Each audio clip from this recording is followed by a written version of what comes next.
Assalamu alaikum wa rahmatullahi wa barakatuh. A question has come to me asking about the process of ghusl. What is this term ghusl in Islam?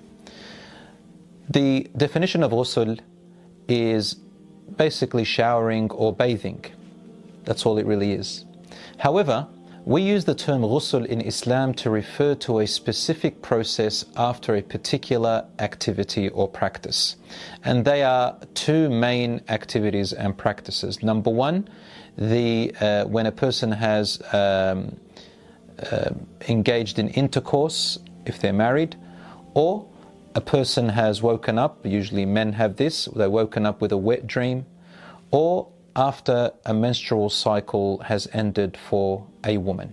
Then you do a process called ghusl, which means showering or bathing, before you will be allowed to recommence praying salat. Ghusl has to have the right intention. So when a person is going to wash themselves in a bathing process or showering, they've got to have the intention of why they're doing it. Someone asked me, if it's just merely showering, but without the intention, does that suffice?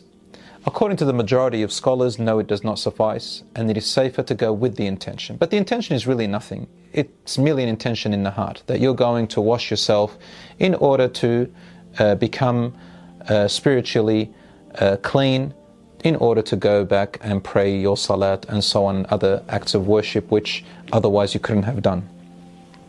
So for the men and women, it's the same process or the same method, with slightly differing views here and there, which I'm going to mention. First of all, it suffices to just let if you're under the shower, for example, a sprinkler, to let the water drop all over your body from head down to your toes, and that the water has to reach every part of your body, including the roots of your hair.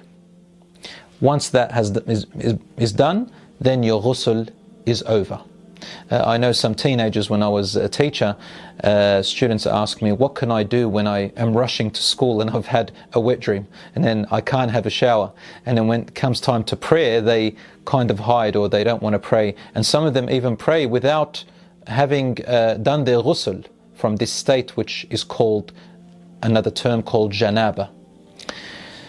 So we had to rush to answer that question and say, listen, it's very easy. All you have to do is just jump in the shower, let the sprinkler go all over your body, 1 minute job, and it's done.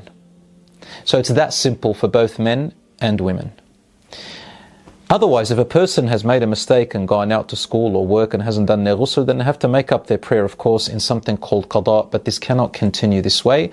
And of course, Allah pardons people for their ignorance. Now I come to the sunnah way, the recommended way that the Prophet, peace be upon him, taught us to do the ghusl, which will give you more hasanat just for following the way of the Prophet, peace be upon him. Obviously, to us, ghusl is a form of worship because we do it for the acts of worship when we pray and so on. The way the Prophet, peace be upon him, used to do it, and I want you to imagine with me, in those days they used to have a bucket and a little utensil through which they took the water out and spilt on themselves. So the way the Prophet, peace be upon him, used to do it, according to the authentic hadiths of course, is that he would crouch in his place, and then he would spill water, and the first thing that the sunnah says is to wash with your left hand the private areas, the private parts. After you've washed the private parts with your left hand, then to make wudu, say Bismillah and make wudu. Now some people might be asking, hold on, can I say Bismillah when I'm naked? Can I say Bismillah if I'm in the toilet or bathroom? I say to you, yes, you can say Bismillah, but it is better to say Bismillah before you take your clothes off or before you enter, and that would suffice, inshallah. And if you don't feel comfortable saying, you don't have to say Bismillah. The point is, make wudu per normal. The Prophet, peace be upon him, is to make wudu and leave his feet to the end. Why? Because of where he is standing and where the water ends up spilling, because there will be dirty water around his feet and he would leave it to the end. But for us, just under the shower, the sunnah is to make wudu fully and then wash your head along with your hair to the roots of your scalp 3 times.